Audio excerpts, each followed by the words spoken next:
अस्सलामुअलैकुम। टेलीस्कूल के इस एजुकेशन प्रोग्राम में खुशामदीद। ये प्रोग्राम टीवी पर हुकूमत पाकिस्तान और सबक फाउंडेशन की शिराकत से पेश किया जा रहा है। इसके लेसन्स पाकिस्तान के तमाम तालीमी बोर्ड बशमूल कैम्ब्रिज के सिलेबस के मुताबिक तैयार किए गए हैं, जिसमें एजुकेशन कंटेंट सबक फाउंडेशन प्रोवाइड कर रही है। सबक फाउंडेशन की वेबसाइट सबक.pk पर केजी से 12वीं जमात तक वीडियोस और प्रैक्टिस टेस्ट बिल्कुल मुफ्त दस्तियाब हैं।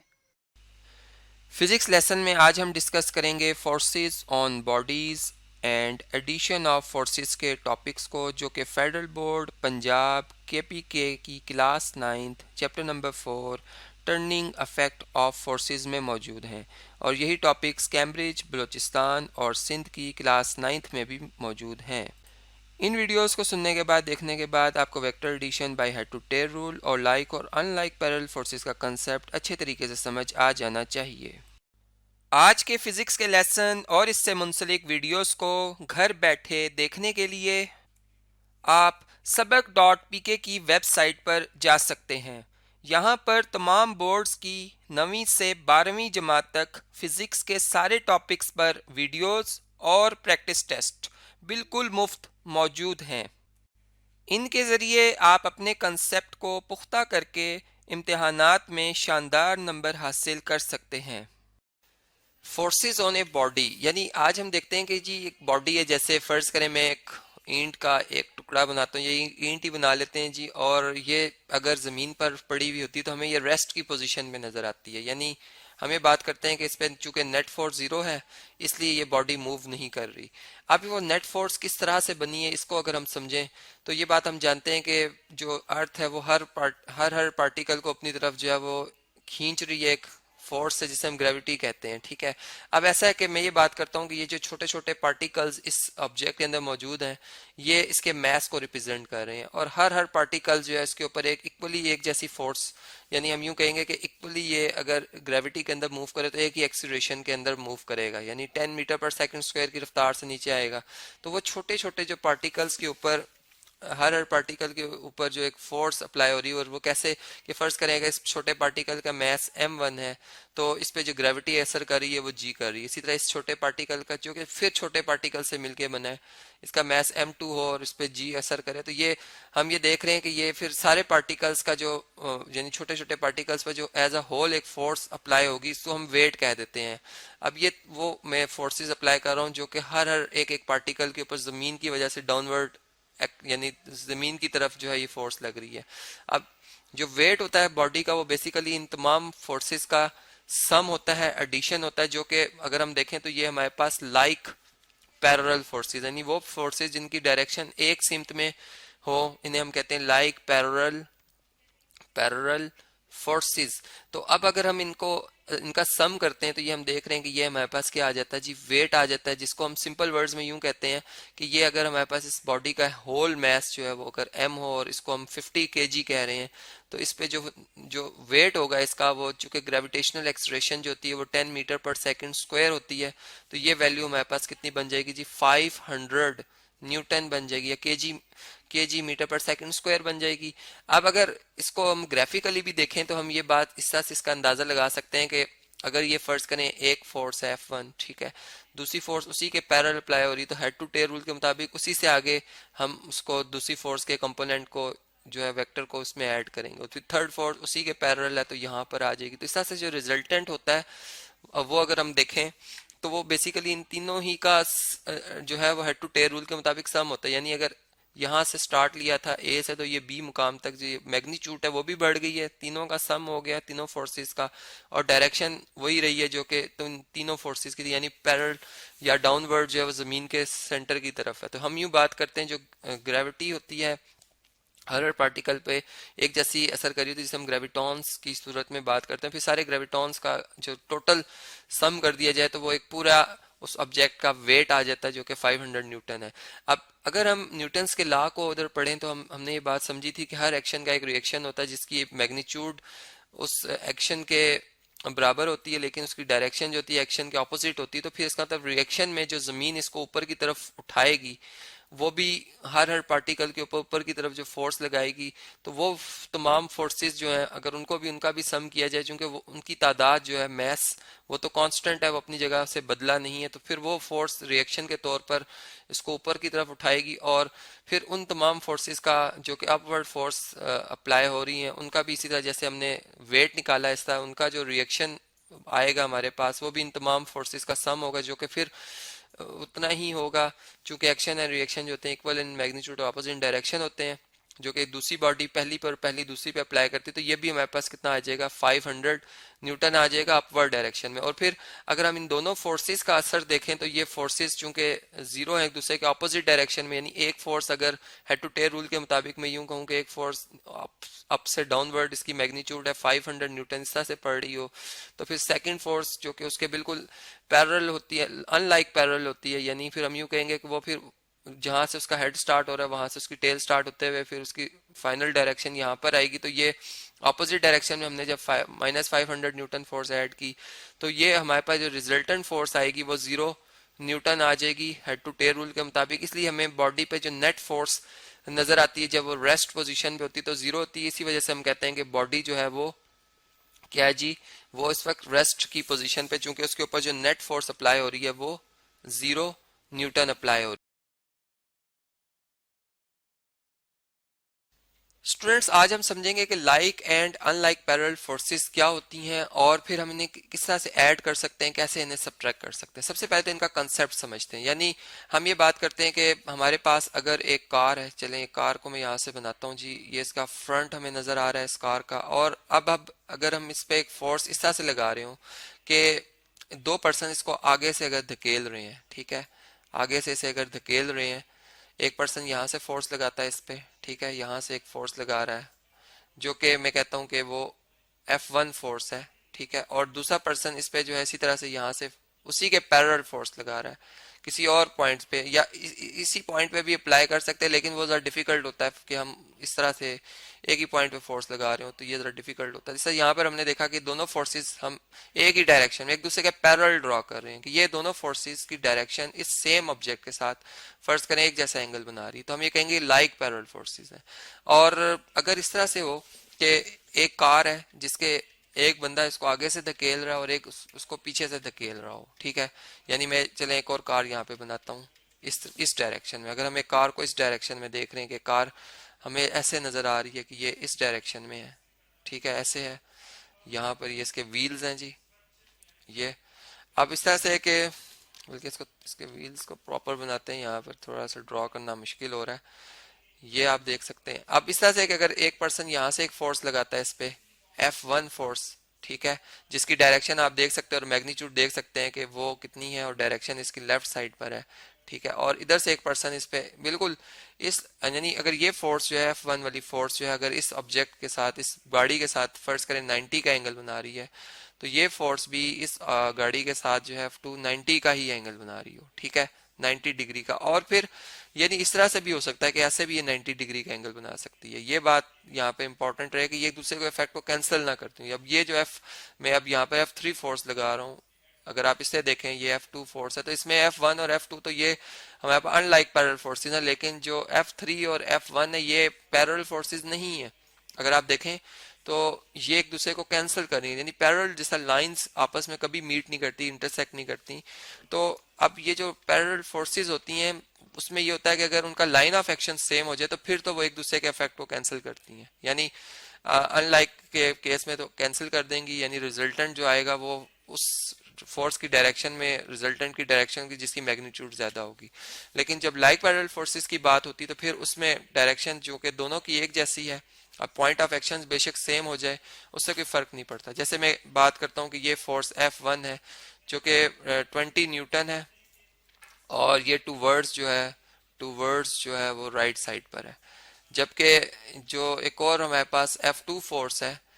ये है 40 न्यूटन की जो कि हम एक कार पे फर्ज करें अप्लाई कर रहे हैं और ये भी टूवर्ड्स राइट साइड ही है, ठीक है। या मैं डिस्प्लेसमेंट ले लेता हूँ, अगर आप देखें तो डिस्प्लेसमेंट जो हमारे पास वो भी एक क्या है जी,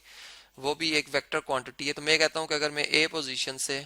मैंने बी पोजीशन की डायरेक्शन में 5 मीटर का फासला तय किया यानी डिस्प्लेसमेंट कवर किया, अब इसी डायरेक्शन में मैं बी से सी में आ जाता हूँ, यानी मैं अपनी डायरेक्शन जो है वो चेंज नहीं करता,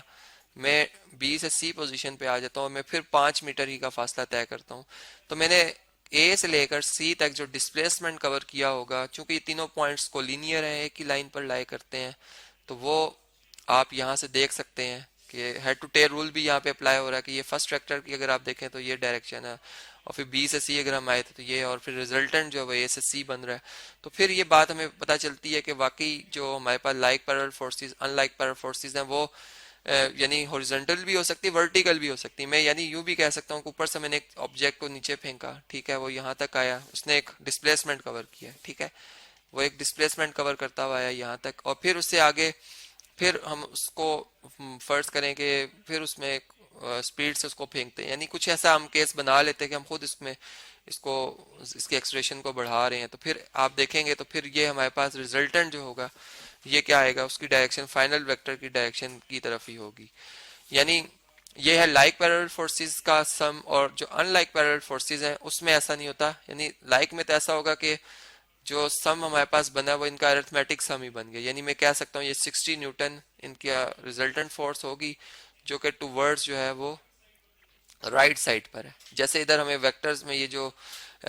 डिस्प्लेसमेंट नजर आ रहा है, अब इसमें सिंपल सी बात है कि मैं कह सकता हूँ ए टू सी जो डिस्प्लेसमेंट होगा हमारा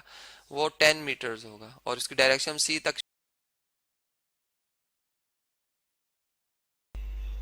वेलकम स्टूडेंट्स, आज जो टॉपिक हम डिस्कस करने जा रहे हैं वो है addition of vectors by law of parallelogram. अब अगर देखा जाए स्टूडेंट्स, जिस तरह से हमने पिछले लेक्चर्स में भी देखा था कि हमारे पास जो वेक्टर को एडिशन करने के लिए यानी कि वेक्टर्स को ऐड करने के लिए हमारे पास जो रूल था वो हमारे पास क्या था कि हेड टू टेल रूल, ठीक है, जो कि हमने पिछले लेक्चर्स में देखा था कि हेड टू टेल रूल के जरिए जो है हम वेक्टर्स को ऐड करते थे। और उसमें हमारे पास क्या होता है कि अगर फॉर एग्जांपल मेरे पास एक ये वेक्टर है और एक ये वेक्टर है, तो मैं इन दोनों वेक्टर्स को किस तरह से ऐड अप करूंगी। जैसे हम रिवाइज करें कि एक वेक्टर अगर फॉर एग्जांपल ये वेक्टर ए है और ये वेक्टर बी है, तो ए वेक्टर को मैंने इस डायरेक्शन में रख दिया, और बी को मतलब कि बी को मैं कैसे ए के साथ ज्वाइन करूंगी, कैसे ऐड अप करूंगी कि इसके हेड के साथ जो है बी की टेल मिलाऊंगी, यानी कि उसकी जो बैक साइड है वो ज्वाइन करूंगी, और ये मेरे पास जो है मतलब कि ये जो कंबाइन वेक्टर बनेगा ये हमारे पास क्या होगा कि ये रिजल्टेंट वेक्टर कहलाएगा। अब ये जो हेड टू टेल रूल है स्टूडेंट्स, ये हम इस केस में अप्लाई करते हैं जब हमारे पास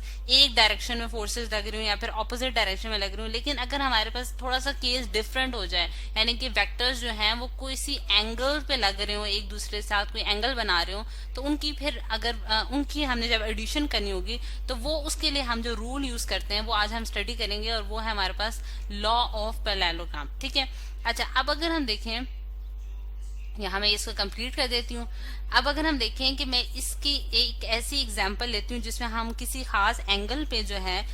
वो कोई फोर्स एक्सर्ट करेंगे। जिस तरह से मैंने यहाँ एक एग्जांपल ली है एक ब्लॉक की, ठीक है, एक ब्लॉक है मेरे पास, और स्टूडेंट मैं इसके ऊपर दो फोर्सेस लगा रही हूँ डिफरेंट डायरेक्शन में। फॉर एग्जांपल एक स्टूडेंट जो है वो इस ब्लॉक को इस डायरेक्शन में खींच रहा है और एक इस डायरेक्शन में खींच रहा है। अब अगर हम देखें तो ये जो स्टूडेंट था ये इसके ऊपर जो फोर्स लगा रहा था, मैं वो कहती हूँ कि ये 5 न्यूटन की फोर्स लगा रहा है, क्योंकि हमें पता है कि फोर्स जो है वो एक वेक्टर क्वांटिटी है और उसका जो मैग्नीट्यूड है वो जिस तरह से यहाँ शो किया जा रहा है कि 5 है और न्यूटन उसका यूनिट है, और इसको मैंने वेक्टर की फॉर्म में इस तरह से शो किया है कि इसका लार्ज मतलब कि इसकी जो बार है वो ज्यादा बनाई है और एरोहेड जो है वो इसकी डायरेक्शन शो कर रहा है। और ये जो स्टूडेंट है ये इसके ऊपर 3 न्यूटन फोर्स लगा रहा है। अगर मैं देखूं एक्स एक्सिस से, यानी कि एक डॉटेड लाइन से मैं शो कर देती हूँ कि हमारे पास एक्स एक्सिस है, ये एक्स एक्सिस लाइन है, और इसके साथ जो ये एंगल बना रहा है यानी कि जो 5 न्यूटन की जो फोर्स है वो इस एक्स एक्सिस का जो एंगल बना रही है वो हमारे पास है 40 डिग्री एंगल बना रही है, और ये जो एंगल 3 न्यूटन की जो फोर्स एक्स एक्सिस का एंगल बना रही है वो 20 न्यूटन है, ठीक है। और ये हमारे पास जो सारी इंफॉर्मेशन है ये हमें गिवन है जो कि इस ब्लॉक के ऊपर लग रही है, ठीक। अब हमने क्या करना है कि हमने रिजल्टेंट फोर्स फाइंड आउट करनी है कि जो इस ब्लॉक पे एक्सर्ट हो रही है। तो अब हम कैसे इसको फाइंड आउट कर सकते हैं, क्योंकि हमें पता है कि ये दो डिफरेंट फोर्सेज हैं और डिफरेंट डायरेक्शंस में लग रही हैं, किसी खास एंगल पे लग रही हैं। तो इनको एड अप करने के लिए, इनका रिजल्टेंट फाइंड आउट करने के लिए हम लॉ ऑफ पैरेललोग्राम यूज करेंगे, ठीक है। अब लॉ ऑफ पैरेललोग्राम के कुछ स्टेप्स हैं, ठीक है। ये स्टेप्स देखते हैं स्टूडेंट्स। हमारे पास पास जो है इसके स्टेप्स क्या होंगे जिसमें हम इस लॉ को जो है वो अप्लाई करेंगे। उसमें सबसे पहले जो हमारा पास फर्स्ट स्टेप आ जाता है इसको अप्लाई करने में, वो हमारे पास क्या है कि हमने कोई स्केल जो है उसको चूज करना है। ठीक है, हमने कोई स्केल चूज करना है अपने लिए कि जिसमें हमें आसानी हो सके और हम इन फोर्सेस को जो है वो बना सकें। ठीक, अब हम सबसे पहले क्या करते हैं कि एक स्केल चूज करते हैं। जिस तरह से यहाँ मैंने एक स्केल चूज कर लिया कि मेरे पास जो 1 सेंटीमीटर है वो 1 न्यूटन के बराबर आएगा। 1 सेंटीमीटर 1 न्यूटन के बराबर होगा। इससे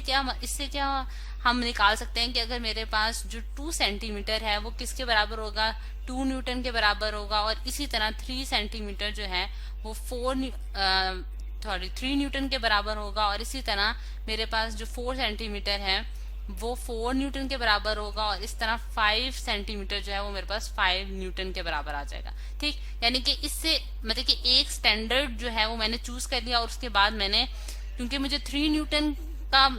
न्यूटन देखना था कि कितने सेंटीमीटर के बराबर आएगा, और मैंने देखना था कि 5 न्यूटन की फोर्स जो है वो कितने सेंटीमीटर के बराबर आएगी। तो दोनों चीजें मैंने निकाल ली हैं कि ये जो है 5 न्यूटन की जो फोर्स होगी वो 5 सेंटीमीटर के बराबर होगी, और 3 न्यूटन की फोर्स जो है वो मेरे पास 3 सेंटीमीटर के बराबर होगी। ठीक, तो इसके जरिए जो है वो मैं जो है अपनी ड्राइंग कर लूंगी। ठीक, अब ड्राइंग जो है वो हम किस तरह से करेंगे कि अगर मैंने ये ब्लॉक बनाना था, अब मैं इसको यहाँ जिस तरह से आपको दिखाती हूँ स्टूडेंट कि हमारे पास ये एक, यहाँ मैं अगर इसको ड्रॉ करूँ तो मेरे पास मैं एक ओरिजिन लेती हूँ O पॉइंट। ठीक है, और इसको अगर हम थोड़ा सा यहाँ से रब करके मैं यहाँ जो है वो 2 सिर्फ लिखने लगी हूँ कि मेरे पास 1 सेंटीमीटर जो है 1 न्यूटन के बराबर आया। इससे मुझे पता चला कि 3 सेंटीमीटर जो है वो 3 न्यूटन के बराबर होगा। और इसी तरह 5 सेंटीमीटर जो है मेरे पास 5 न्यूटन के बराबर आएगा। ठीक, तो इससे मैं यहाँ जो है एक O पॉइंट लेती हूँ और एक 5 न्यूटन की जो फोर्स होगी, यानी कि अगर मैं ये कहती हूँ कि मेरे पास ये O पॉइंट है, जिसे मैं अगर ब्लैक से लिख देती हूँ, ये मेरे पास O पॉइंट है और ये मेरे पास A पॉइंट है। ठीक, तो ये मेरे पास A पॉइंट आ गया स्टूडेंट, और ये मेरे पास B है। ठीक, अब मैं यहाँ क्या कर रही हूँ कि